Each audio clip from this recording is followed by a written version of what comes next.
Hello everyone, welcome back to essentials of Ayurveda. तो आज हम लोग रिवीजन करने वाले हैं चैप्टर नंबर 7 ऑफ निदान स्थान, जिसका नाम है उन्माद निदान। इसके पहले हमने किसका शोष निदान का रिवीजन किया था, जो कि चैप्टर नंबर 6 था, चरक निदान स्थान का। आज हम लोग उन्माद निदान का देखने वाले हैं। तो उन्माद बेसिकली जो भी साइकोलॉजिकल डिसऑर्डर्स होते हैं, साइकोसिस डिसऑर्डर्स होते हैं मॉडर्न में, उसको आयुर्वेद में उन्माद के नाम से जाना जाता है। तो इस क्या क्या होता है, कैसे उन्माद उत्पन्न होता है, वो सभी चीज़ें हम लोग इस चैप्टर में देखने वाले हैं। तो उसका हम लोग क्या देखेंगे, डायग्नोसिस देखेंगे, इटियोपैथोजेनेसिस देखेंगे, साइकोसिस डिसऑर्डर्स यानी कि उन्माद का। तो उन्माद बेसिकली क्या है, 5 प्रकार का है। आज बुक से नहीं कर रहा हूँ, क्योंकि बुक से जो है वो थोड़ा बोरिंग हो जाता है। तो बुक के मैंने पॉइंट सारे डिट्टो, एक भी पॉइंट मैंने स्किप नहीं किया है। बुक के जो भी पॉइंट है वो मैंने यहाँ पे नोट्स के फॉर्म में उतार लिया है, और ये इजी और कलरफुल नोट्स यहाँ पे मैंने बनाए हैं ताकि हमें पढ़ने में इजी हो और आसानी हो और पढ़ने में भी मज़ा आए। चलिए स्टार्ट करते हैं। तो 5 प्रकार के उन्माद है। 5 प्रकार के कौन कौन से होंगे? ऑब्वियसली सदियों से चला आ रहा है, वात के कारण, पित्त के कारण, कफ के कारण, और इन तीनों के मिलने के कारण सन्निपातज उन्माद है ना। सन्निपात के कारण सन्निपातज उन्माद। और लास्ट वाला यानी कि 5वां कौन सा होता है, आगंतुज उन्माद। आगंतुज उन्माद बेसिकली क्या होता है, बाहरी कारण के कारण। बाहरी कारण कौन कौन से हो सकते हैं, जैसे ट्रॉमा हो सकता है, या फिर माइक्रो ऑर्गेनिज्म के कारण हो सकता है, माइक्रो ऑर्गेनिज्म के कारण हो सकता है। तो ये सभी क्या है हमारे पास आगंतुज उन्माद के रूप में हम लोग देखने वाले हैं। ये इसको हम लोग एक्सोजीनस कॉज भी कह सकते हैं। क्या कह सकते हैं? Exogenous cause. ठीक है। तो यहाँ पे हम लोग पढ़ लेते हैं क्या लिखा है यहाँ पे। तो 5 प्रकार के उन्माद होते हैं, जैसे 3 दोषों के कारण होते हैं, वही वात, पित्त और कफ के कारण, फिर सन्निपातेज यानी कि तीनों दोषों के बिगड़ने के कारण एक साथ, और बहिर्जात यानी कि सेम एक्सोजीनस या फिर आगंतुज कारण के कारण। नेक्स्ट है उन्माद के पैथोजेनेसिस। यहाँ पे क्या है, हम लोग पैथोजेनेसिस देखने वाले हैं।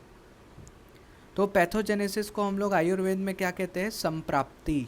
क्या कहते हैं हम लोग? संप्राप्ति कहते हैं। दूसरा मतलब हम लोग ये निकाल सकते हैं इससे कि ऐसे कौन से व्यक्ति हैं जिनमें उन्माद जो है वो डेवलप हो सकता है आसानी से, वो प्रोन है। ऐसे कौन से इंडिविजुअल हैं जो कि उन्माद के लिए प्रोन हैं? तो आइए देखते हैं। तो 4 प्रकार के दोष उन्माद उन व्यक्तियों में जल्दी प्रकट होता है। कौन से व्यक्तियों में भाई?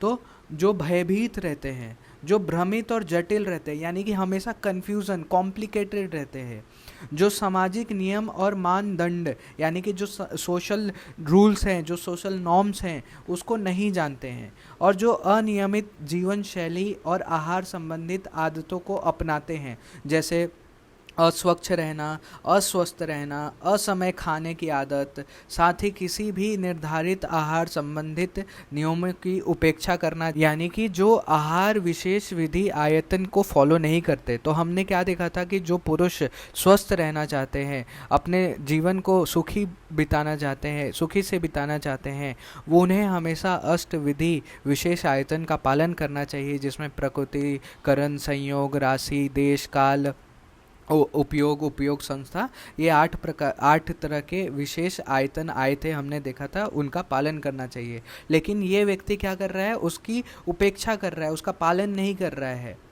फिर ऐसे व्यक्ति में दोष अस्थिर अवस्था में होते हैं, यानी कि अब ऑब्वियस सी बात है कि ये सभी अगर करेगा तो जो दोष हैं वो डिसबैलेंस हो जाएंगे। डिसबैलेंस होने के कारण उनके खराब होने की संभावना और भी ज़्यादा बढ़ जाती है। और भी यहाँ पे क्या है कि वो व्यक्ति जो कि बहुत ज़्यादा कमज़ोर है और कैसेक्सिक है, यानी कि कैसेक्सिया यानी कि बहुत ज़्यादा लीन है, उसमें बहुत ज़्यादा एकदम पतला है और बहुत ज़्यादा कमज़ोर है, वो ये सब कर्म कर रहा है, वो ये सभी जो नहीं करने चाहिए वो ये सब कर्म कर रहा है, जैसे सामाजिक नियमों का पालन नहीं कर रहा है, अनियमित जीवन शैली को रख रहा है। फिर ऐसे व्यक्ति जो बीमारियों से ग्रस्त रहते हैं हमेशा, उनमें उन्माद उत्पन्न होने की संभावना ज़्यादा रहती है। मन में बार बार इच्छा, क्रोध, लोभ उत्तेजना, भय, मोह, परिश्रम, चिंता, शोक, इन सभी मन के विकारों से ग्रस्त रहते हैं।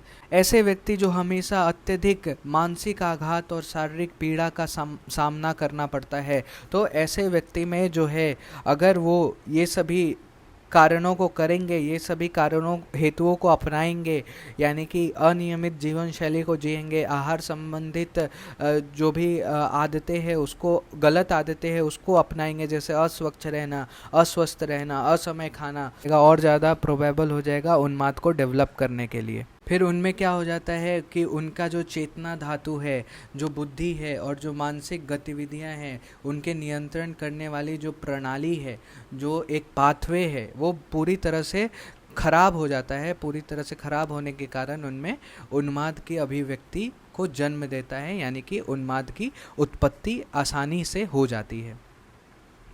फिर यहाँ पे नेक्स्ट है कि संज्ञात्मक विकृतियों के प्रकार, यानी कि उन्माद के ही प्रकार यहाँ पे है। उन्माद को फिर से हम लोग मन, बुद्धि, चेतना, ज्ञान, स्मृति, इच्छा, दृष्टिकोण, गतिविधियाँ और व्यवहार के संबंधित संज्ञात्मक विकृति, यानी कि मन में विकृति, माइंड में अगर कुछ पैथोलॉजी हो जाती है, ब्रेन में कुछ पैथोलॉजी हो जाती है, चेतना धातु में, ज्ञान में, मेमोरी लॉस, ये सभी जो है ये उन्माद से संबंधित जो है वो संज्ञात्मक विकृति के रूप में परिभाषित किया गया है। नेक्स्ट हम लोग देखते हैं उसका पूर्व रूप। उन्माद का पूर्व रूप क्या है? पूर्व रूप यानी कि प्रोड्रोमल फीचर्स या फिर प्री मॉनिटरी फीचर।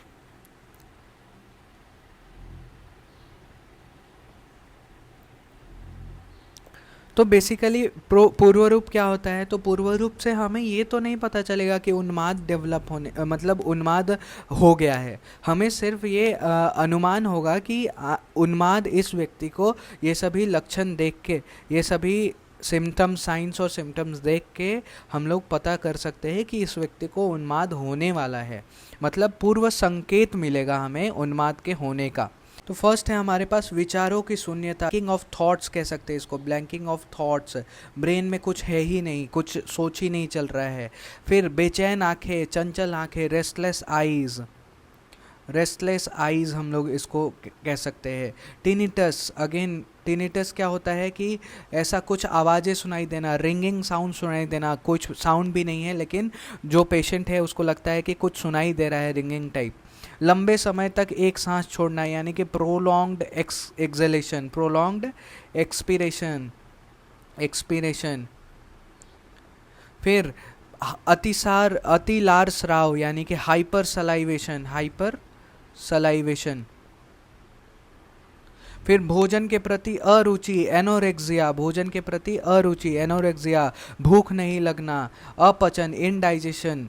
फिर हृदय क्षेत्र में जकड़न, यानी कि टाइटनेस महसूस होना, कार्डियक रीजन में बहुत ज़्यादा टाइट ऐसा फील होना।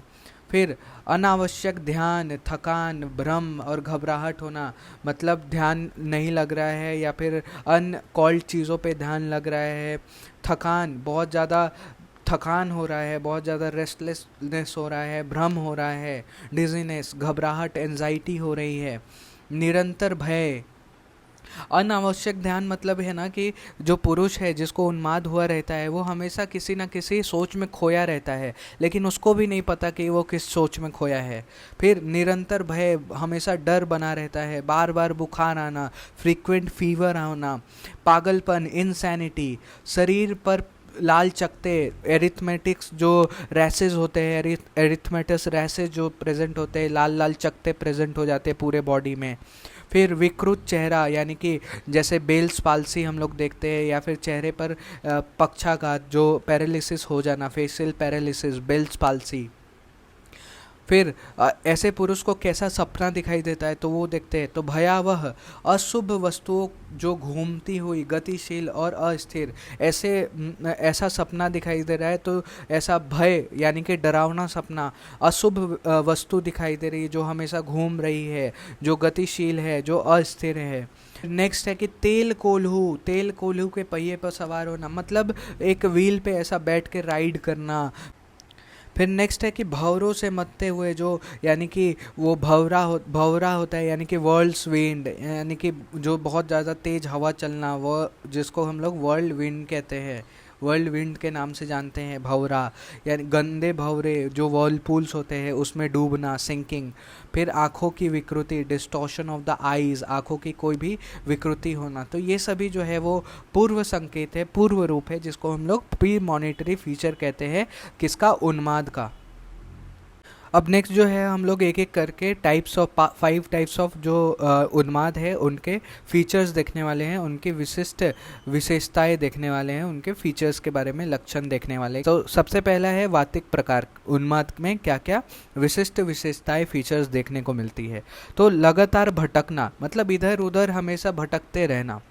सडन स्पाज्म हो जाता है, कहाँ, आँखों में, आईब्रोज में, होठ में, जबड़े में, इन सभी का अचानक ऐंठना, मतलब स्पाज्म हो जाना, कंधों का स्पाज्म।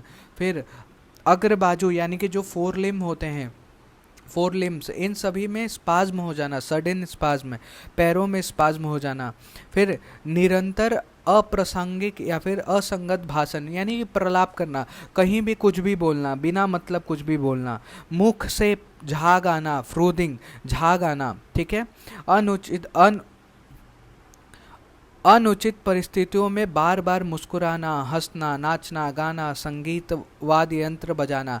यानी कि मान लो कहीं पे दुख का अवसर है, वहाँ पे ऐसा व्यक्ति क्या करेगा कि वहाँ पे मुस्कुराने लगेगा, ज़ोर ज़ोर से हंसने लगेगा, नाचने लगेगा, गाने लगेगा। फिर वीणा, बांसुरी, शंख, साम्य, ताल, ये सभी जो ये सभी जो इंस्ट्रूमेंट है, इन सभी को ऊंचे आवाज़ में नकल करने लगता है। फिर प्रेत वाहनों की सवारी, मतलब ऐसा कोई वाहन नहीं है, फिर भी वो उसको लगता है कि हम गाड़ी पे चल रहे हैं, तो गाड़ी का आवाज़ निकालते हुए उसको लगता है कि गाड़ी पे जा रहे हैं। फिर झूठे आभूषण से अपने आप को सजाता है, स्वयं का आराधना करता है। फिर ऐसे खाद्य पदार्थ की इच्छा करता है जो कि इस दुनिया में उपलब्ध ही नहीं है। फिर आसानी से जो उपलब्ध है उसके ऐसे खाद्य पदार्थ के प्रति घृणा करता है या फिर नफरत करने लगता है। फिर वो छीन हो जाता है और खुरदुरा, रफनेस हो जाता है, उसका पूरा स्किन रफ हो जाता है। फिर उभरी हुई सांवली लाल आंखें, मतलब एलिवेटेड और रेड आई देखने को मिलता है ऐसे वातिक उन्माद वाले पेशेंट में। फिर वात उत्तेजक कारण के द्वारा वृद्धि। फिर वात के प्रति विपरीत कारणों के द्वारा शांति, यानी कि वात के उत्तेजक कारण, अगर वात प्रकोपिक कारण का अगर सेवन करता है तो उसका उन्माद और ज़्यादा बढ़ेगा। अगर वात के विपरीत कारणों का सेवन करेगा, विपरीत हेतुओं का सेवन करेगा, तो उसका शांति होगा, उसमें थोड़ा सा लाभ देखने को मिलेगा। नेक्स्ट हम लोग देखते हैं पैतिक प्रकार। उन्माद के पित्त प्रकार के क्या क्या जो फीचर्स है वो हम लोग देखते हैं। तो असहिष्णुता, यानी कि इनटॉलरेंस, किसी भी चीज़ के लिए इंटॉलरेंस हो सकता है। हीट के लिए बेसिकली इंटॉलरेंस होता है। अनुचित अवसरों पर क्रोधित और उत्तेजित होना, मतलब जहाँ ज़रूरत नहीं है वहाँ पे क्रोध दिखाना, वहाँ पे एक्साइटमेंट दिखाना। हथियारों, ईंटों, चाबुक, डंडा, मुक्का से स्वयं को या फिर दूसरे को चोट पहुंचाना, मतलब दूसरे को चोट पहुंचाता है किसी भी तरह से। फिर इधर उधर भागना। छाया, ठंडे पानी और ठंडक देने वाली भोजन की इच्छा रखता है। लंबे समय तक पीड़ा उत्पन्न होता है उसमें, लंबे समय तक पीड़ा का अब अनुभव करता है। तांबे के रंग, हरे या फिर पीले रंग की क्रूर आंखें, जो वातिक उन्माद में हमने क्या देखा था, वातिक उन्माद में हमने श्याम या फिर लाल वर्ण की आंखें देखी थी। यहाँ पे क्या है हमारे पास, हरे या फिर पीले वर्ण या फिर तांबे के रंग के आंखें, क्रूर आंखें होंगी। फिर पित्त उत्तेजक कारणों के द्वारा लक्षणों और संकेतों का बिगड़ना, अगर हम लोग पित्त प्रकोपक आहार उसको देंगे खाने के लिए तो, या फिर वो खुद से ही खाएगा तो वो उन्माद और ज़्यादा अग्रेसिव होते रहेगा और ज़्यादा बिगड़ते रहेगा। या फिर और उल्टा उसके विपरीत कारक देंगे, विपरीत हेतुओं का सेवन कराएंगे तो उन्माद की शांति होगी, पित्तज उन्माद की शांति होगी। ये हमने पित्तज प्रकार के विशेषताएं फीचर्स देखी। नेक्स्ट है हमारे पास कफज प्रकार के उन्माद और उनकी विशेषताएं। तो एक ही स्थान पर रहना पसंद करना, मतलब वो क्या होता है, वो ज़्यादा मूवमेंट करना पसंद नहीं करता, एक ही स्थान पर वो रहना पसंद करता है, चलना फिरना नहीं या फिर गतिहीन होना। फिर नम्र और चुप, बोलना पसंद नहीं करता है, हमेशा चुप रहेगा, किसी से बात नहीं करेगा, कुछ बोलेगा नहीं। अत्यधिक लार यानी कि हाइपर सलाइवेशन और नाक से स्राव, नेजल सिक्रीशन, हाइपर सलाइवेशन देखने को मिलता है। भोजन के प्रति अरुचि, एनोरेक्सिया, भोजन के प्रति अरुचि। फिर अकेलापन पसंद रहता है, लोनलीनेस पसंद रहता है इसको। फिर भयावह उपस्थिति यानी कि भयानक उपस्थिति में रहता है ये। फिर स्वच्छता के प्रति अरुचि यानी कि स्वच्छता, अस्वच्छ रहता है, स्वच्छ रहना इसको पसंद नहीं रहता। फिर हमेशा नींद में हमेशा रहना, हमेशा ऐसा ही सोए रहना, कहीं पे भी सोए रहना। जैसे हम लोग देखते हैं कि बहुत सारे लोग जो है वो हमेशा सोए रहते हैं, ऐसे पागलों की तरह सो रहते हैं, तो वो सभी हम लोग देख सकते हैं कि वो उन्माद के पेशेंट हैं। फिर चेहरे पर सूजन, एडिमा देखने को मिलता है। धूल से भरी सफ़ेद और डरपोक आंखें, इसकी आंखें कैसी होती है, सफ़ेद होती है, धूल से भरी सफ़ेद आंखें होती है और डरपोक आंखें होती हैं। फिर कफ उत्तेजक कारणों से इसका उन्माद जो है वो बढ़ जाएगा और ज़्यादा बढ़ जाएगा, और कफ के विपरीत कारण का सेवन करेंगे, विपरीत हेतुओं का सेवन करेंगे तो उससे उसकी शांति होगी। ये हमने देखा कफज उन्माद के फीचर्स। नेक्स्ट हम लोग देखते हैं सन्निपातज प्रकार। तो सन्निपातज में तीनों दोषों के लक्षण, तीनों दोषों के विशिष्ट लक्षण हमें देखने को मिलते हैं, और ये जो सन्निपातज होता है, वो सन्निपातज उन्माद होता है, वो असाध्य माना जाता है।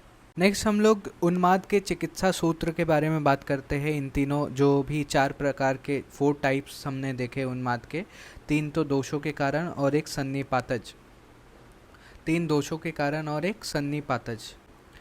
तो इसके चिकित्सा सूत्र क्या है, क्या क्या करना चाहिए? तो 3 प्रकार के उपचार योग उन्माद के उपचार की पद्धति इस प्रकार है, 3 प्रकार के बताए गए हैं।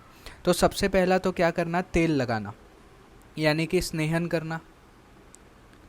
फिर सिकाई करना यानी कि स्वेदन करना, स्नेहन करना, स्वेदन करना, वमन विरेचन, आस्थापन बस्ती देना उसको, या और अनुवासन बस्ती। यानी कि पहला क्या है, पूर्व कर्म और पश्चात कर्म, ये पहला करना जरूरी है, पूर्व कर्म और पश्चात कर्म। उसके बाद उपशमन चिकित्सा करनी है। उपशमन चिकित्सा कैसे करेंगे? सबसे पहले नाक से दवा यानी कि प्रधमन करना, धूमपान कराना, धूनी अंजन कर्म कराना, कॉरिलियम, अवपीड़ और प्रधान प्रकार की नाक से दवा देना। तो बेसिकली इसमें प्रधमन कराना, नाक से दवा डालना, धूमपान कराना, फिर अंजन कर्म कराना, अवपीड़न कर्म कराना, ये सभी आते हैं। फिर अभ्यंग कर्म, मालिश कराना, फिर प्रदेह लगाना, लेप करना, मलहम लगाना और परिषेक आदि कर्म करना। फिर कभी कभी हमला भी करना पड़ता है, ऐसे रोगी में कभी कभी वध्य से उसको बांधकर, उसको एकांत कारावास में रखकर, उसको डराकर, उसको सदमा पहुंचाकर ट्रीट किया जाता है। फिर क्षयकारी चिकित्सा की जाती है, मतलब दोषों का क्षय हो सके। फिर सिर आच्छादन, मतलब कभी कभी सर्जरी, शस्त्र कर्म भी करना पड़ता है। तो और रोगी की आवश्यकता के अनुसार उपयुक्त आहार दिया जाना चाहिए। ऐसे अन्य चिकित्साएं भी दी जाती है जो कि रोग के कारकों के विरुद्ध काम करें, मतलब बेसिकली जिससे रोग उत्पन्न हुआ है, जिन कारणों से रोग उत्पन्न हुआ है, उसके विपरीत आहार विहार का सेवन कराना चाहिए, और औषधि का भी विपरीत गुण वाले औषधि का सेवन कराना चाहिए। नेक्स्ट है चिकित्सक का कर्तव्य क्या होना चाहिए। तो एक सक्षम चिकित्सक वही है जो कि निर्धारित चिकित्सा के मूल सिद्धांतों के अनुसार दोषों के बिगड़ने से होने वाले उन्माद के इलाज के लिए उक्त उपचारों को युक्ति के द्वारा करे। मतलब सारा तो कर सकते हैं, लेकिन युक्ति से कौन से टाइप का उन्माद है, वातज है, पित्तज है, कफज है, सन्निपातज है, उसके अनुसार वो अपना चिकित्सा का चयन करे अपनी युक्ति से, और फिर जाके उसको ट्रीट करे। नेक्स्ट हम देखते हैं आगंतुज उन्माद। आगंतुज को हम लोग क्या करते हैं, बाहरी कारण, बहिर्जात, या फिर हम लोग एक्सोजीनस एक्सोजीनस कॉज के कारण, जैसे हमने क्या क्या देखा था, ट्रॉमा हो सकता है, ट्रॉमा के कारण, इंजरी के कारण, एक्सीडेंट वगैरह हो गया जिसमें ब्रेन में चोट लग गया, किसी माइक्रो ऑर्गेनिज्म के कारण डेवलप होने वाला उन्माद, तो ये सभी जो है वो आगंतुक के अंदर आता है। तो आइए देखते हैं इसके बारे में। तो दोषों के प्रकोपित होने से उत्पन्न उन्माद से भिन्न प्रकार के उन्मादों के कारण, पूर्वरूप, लक्षण, संकेत, दर्द और अनुकूल चिकित्सा यानी कि उपाशय वाले उन्मादों के प्रकार बहिर्जात प्रकार के माने जाते हैं। कुछ विद्वान का मत है कि इस प्रकार का उन्माद पिछले जन्म की गतिविधियों से प्रारंभ होता है। भगवान आत्रेय बोलते हैं कि बौद्धिक त्रुटियों को इस स्थिति का कारण माना जाता है। बौद्धिक त्रुटि के कारण रोगी देवताओं, तपस्वी, पूर्वज, गंधर्व, यक्षों, राक्षसों, पिशाचों, गुरुओं, बुजुर्गों, शिक्षकों और अन्य सम्मानीय लोगों की अवहेलना करता है, मतलब उनका अनादर करता है, और वह अवांछनीय और अशुभ गतिविधियों से भी सहारा लेता है। तो देवताओं आदि का उसके अपने अशुभ कार्यों के कारण उसमें उन्माद उत्पन्न होता है। तो इसमें कहा जा रहा है कि अगर अपने से बड़े सम्मानजन्य व्यक्तियों का सम्मान नहीं करने के कारण उन्माद का कारण, जिसको हम लोग बौद्धिक त्रुटि बताया जा रहा है, तो इसका कारण आत्रेय मानते हैं।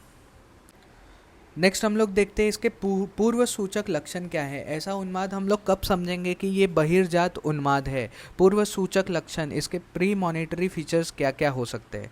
तो देवताओं, गाय और ब्रह्मा, तपस्वी को कष्ट पहुंचाने की इच्छा होती है। ऐसे व्यक्ति को इन लोगों के को कष्ट पहुंचाना रहता है। गुस्सा बहुत ज़्यादा आता है। जीवित प्राणियों पर क्रूर अत्याचार आदि करने की इच्छा होती है। बेचैनी रहती है। ओज, रंग, आकृति, शारीरिक शक्ति की हानि होती है। फिर स्वप्न में देवताओं का अपमान और भड़कना आदि ऐसा दिखाई देता है कि देवताओं का अपमान कर रहे हैं, ऐसा दिखाई देता है। ये सभी जो है वो तुरंत ऐसा समझना चाहिए ये सभी लक्षण के से कि ये जो है वो बहिर्जात या फिर आगंतुक उन्माद के पूर्व रूप हैं। फिर भूतज उन्माद क्या होता है, तो भूतज उन्माद के बारे में देखते हैं। तो अगर ईश्वरीय आत्मा यानी कि देव उन्माद दिव्य उन्माद का कारण बनती हैं। गुरुजन, वरिष्ठ जन, सिद्ध पुरुष और तपस्वी अपने शाप से उन्माद उत्पन्न कर सकते हैं। तो भूतज उसको कहा जा रहा है जिसमें ईश्वरीय आत्मा, गुरुजन हो गए, वरिष्ठ जन हो गए, सिद्ध पुरुष होते हैं, तपस्वी पुरुष होते हैं, उनके श्राप से भी उन्माद जो है वो उत्पन्न होता है। फिर पूर्वज स्वयं प्रकट होकर गंधर्व ने अपने स्पर्श से यक्ष द्वारा यजमान में प्रवेश करने से राक्षस व्यक्ति को अपने शरीर की गंध सूंघने के लिए मजबूर करते हैं और पिशाचों ने मेजबान को पकड़कर उस पर सवार कर दिया। तो ऐसा करने से उन्माद उत्पन्न हो रहा है। तो क्या हो रहा है, सबसे पहले एक तो श्राप मिल रहा है, फिर जो पूर्वज है वो स्वयं प्रकट होकर उसको श्राप दे रहे हैं और उन्माद को उत्पन्न करवा रहे हैं। मतलब ऐसा कहते हैं ना, हेलुसिनेशन हो रहा है, मरा हुआ व्यक्ति दिखाई दे रहा है, तो उससे भी पागलपन, उन्माद उत्पन्न हो सकता है। फिर गंधर्व के स्पर्श से यक्ष के द्वारा यजमान में प्रवेश करने के कारण राक्षस अपनी गंध सूंघने के लिए मजबूर करते हैं और फिर पिशाच जो है वो मेजबान को पकड़कर उस पर सवार हो जाते हैं। फिर बहिर्जात उन्माद के लक्षण क्या क्या दिखाई देंगे, क्या क्या साइंस और सिम्टम्स दिखाई देंगे, जिससे हम लोग पता कर सकते हैं कि ये एक्सोजीनस कॉज के कारण उन्माद उत्पन्न हुआ है।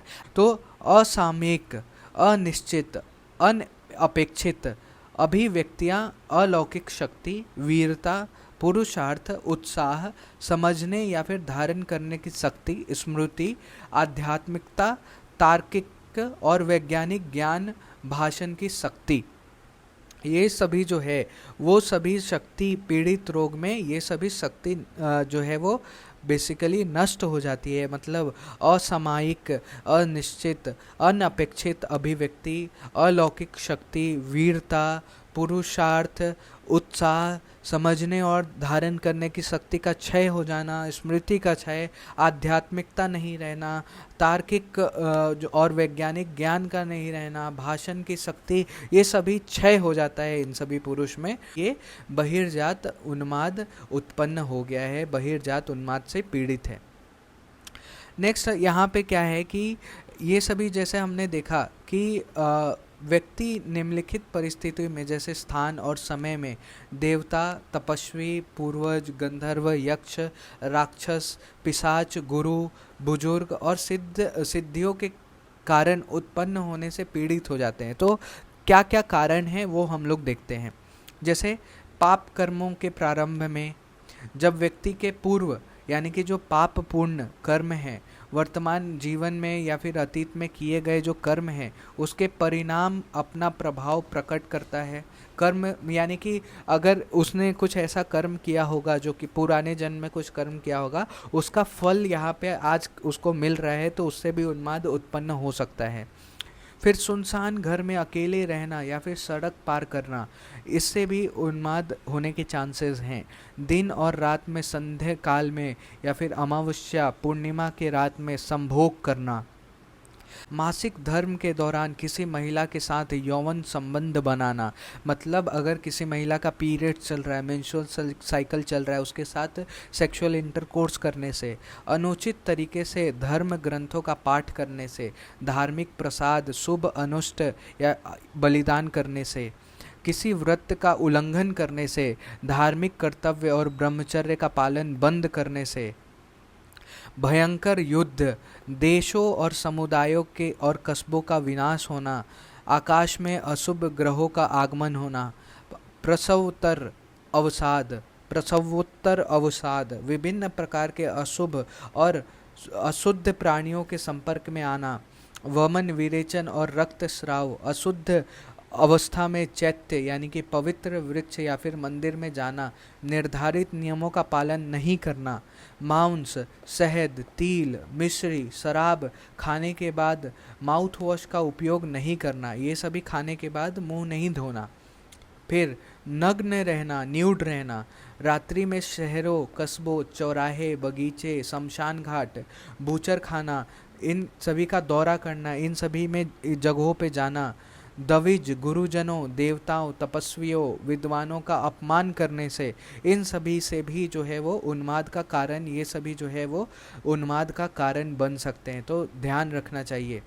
अब नेक्स्ट हम लोग देखते हैं कि उन्माद उपर्युक्त कारक, यानी कि जो हमने देखा कि देवता आदि जो यक्ष हैं, गंधर्व हैं, गुरुजन हैं, तपस्वी हैं, उनके अपमान करने के कारण, जो भी देवता आदि भूतों के कारण उन्माद जो उत्पन्न हो रहा है, उसके 3 कारण बताए गए हैं कि क्यों उत्पन्न हो रहा है।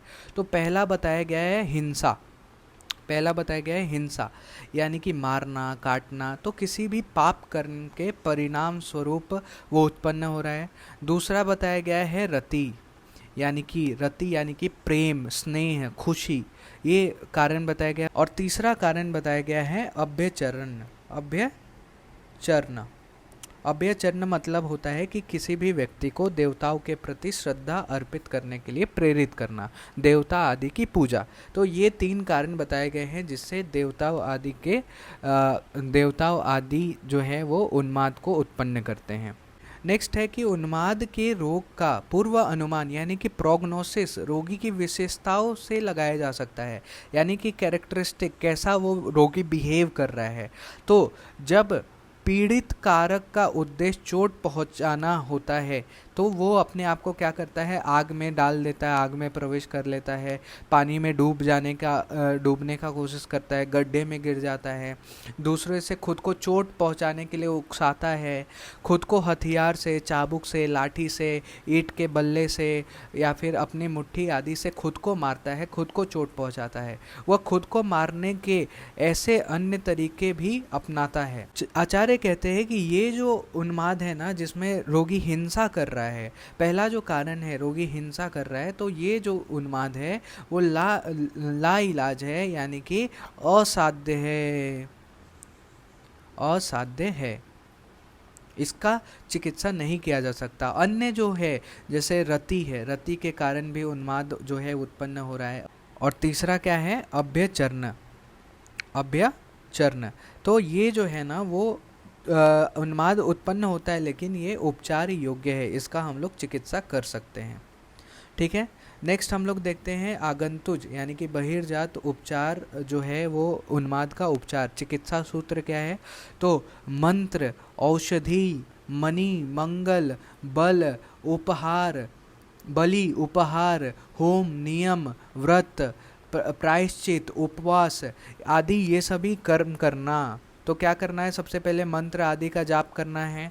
ज्योतिषीय संकेत के अनुसार रत्न, आभूषण आदि का मतलब ज्योतिष शास्त्र के अनुसार रत्न और आभूषण पहनना है। शुभ और धार्मिक अनुष्ठान या फिर बलिदान, आहुति का प्रदर्शन करना है, बलि देना है। व्रत करना, धार्मिक कर्तव्यों को निभाना, तपस्या करना, उपवास करना, आशीर्वाद लेना गुरुजनों का और प्रणाम करना और तीर्थ यात्रा करना, ये सभी जो है वो आगंतुज उन्माद का उपचार बताया गया है, चिकित्सा बताई गई है।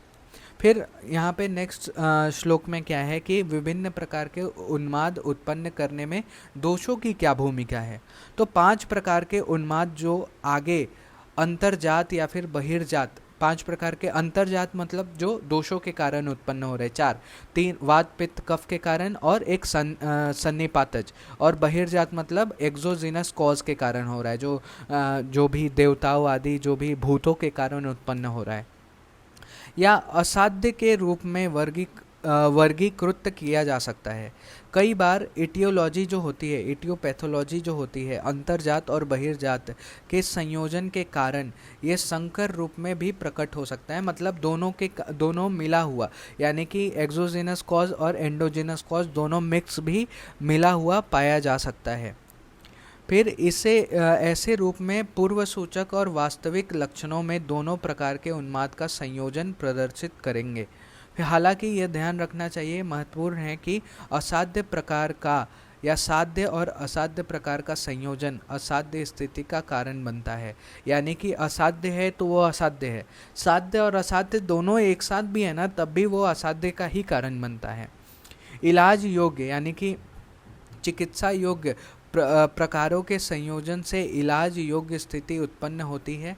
जो भी साध्य है, जो 4 प्रकार के साध्य है और जो रति और अभ्यचर्ण से उत्पन्न हो रहा है उन्माद, वो सभी साध्य है और उनका इलाज किया जा सकता है, युक्ति युक्त चिकित्सा की जा सकती है, जिनका उपचारों के संयोजन का उपयोग करने से किया जा सकता है। ठीक है, अभी यहाँ पे क्या है, डिस्कशन हो रहा है कि उन्माद के जिम्मेदार कारक कौन है, यानी कि मेन कॉज क्या है, what are the main cause for उन्माद। साइकोलॉजिकल डिसऑर्डर के लिए मेन कॉज क्या है, तो यहाँ पे थोड़ा सा तर्क वितर्क बातचीत चल रहा है कि जो व्यक्ति स्वयं पाप कर्मों से मुक्त है उसे न तो देवता, न गंधर्व, न पिशाच, न ही राक्षस कष्ट देते हैं। व्यक्ति में उन्माद का मुख्य कारण उसके अपने पाप कर्म का परिणाम है, न कि देवता आदि का कारण। तो एक आचार्य आए, वो बोलते हैं कि कोई भी व्यक्ति में अगर उन्माद उत्पन्न हो रहा है तो उसका मुख्य कारण क्या है, पाप कर्म, उसका किया हुआ पाप कर्म, ना कि किसी भी देवता या फिर अन्य कारक। सेकंड आचार्य आते हैं कि यदि उन्माद का प्राथमिक कारण व्यक्ति के दुष्कर्म है तो इन बहिर्जात उन्मादों का कारण देवताओं को कैसे माना जा सकता है। ये क्वेश्चन पूछते हैं कि पहले से किए हुए दुष्कर्मों को पूर्ववत नहीं किया जा सकता है, लेकिन अच्छे कर्म इन बहिर्जात कारकों के प्रभाव को शांत और बेअसर कर सकते हैं। सभी रोग चाहे कर्मज हो यानी कि कुकर्म के कारण उत्पन्न हो या फिर आत्मज हो यानी कि स्वयं के कारण उत्पन्न हुए हैं, बौद्धिक त्रुटियों के कारण होते हैं। किसी भी रोग के लिए देवता, पूर्वज और राक्षस दोषी नहीं ठहराया जा सकता। तो तीनों बातों में ये तर्क लगाया गया है कि जो हमने भूत के द्वारा उन्माद की उत्पत्ति पढ़ी वो यहाँ पे सपोर्टिव नहीं है। यहाँ पे क्या बोल रहे हैं कि खुद के दुष्कर्म की वजह से ही उन्माद उत्पन्न होता है। मनुष्य को अपने सुख दुख के लिए स्वयं को जिम्मेदार मानना चाहिए, इसलिए उसे बिना किसी आशंका के कल्याण मार्ग पर चलना चाहिए, ऐसा आचार्य निर्देश देते हैं। भगवान की प्रार्थना आदि करना, पौष्टिक आहार करना, जीवन शैली की आदतों का सहारा लेना व्यक्ति के दुष्कर्मों के लिए मारक के रूप में कार्य करता है। यानी कि हमेशा व्यक्ति को बेसिकली क्या करना चाहिए, भगवान की प्रार्थना करनी चाहिए, पौष्टिक आहार का सेवन करना चाहिए, अच्छी प्रकार से जीवन शैली जीवन जीनी चाहिए, सोशल जो रूल्स हैं, नॉर्म्स हैं, उनको फॉलो करना चाहिए। उससे बेसिकली उसके जो दुष्कर्म हैं वो अपने आप ही कटने लगते हैं, धीरे धीरे कटने लगते हैं, और इस प्रकार वो उन्माद से बच जाता है। उससे पीड़ित होने का विकल्प व्यक्ति पर ही निर्भर करता है। तो अगर कोई व्यक्ति ये सभी चीज़ों को फॉलो करता है तो उसको उन्माद उत्पन्न नहीं होगा। अगर कोई नहीं करता है तो जैसा कि हमने देखा, वो उन्माद से पीड़ित हो जाता है। तो थैंक यू, यहाँ पे हमने अपना रिवीजन कंप्लीट किया। Hope you like the video. Please do like, share and subscribe.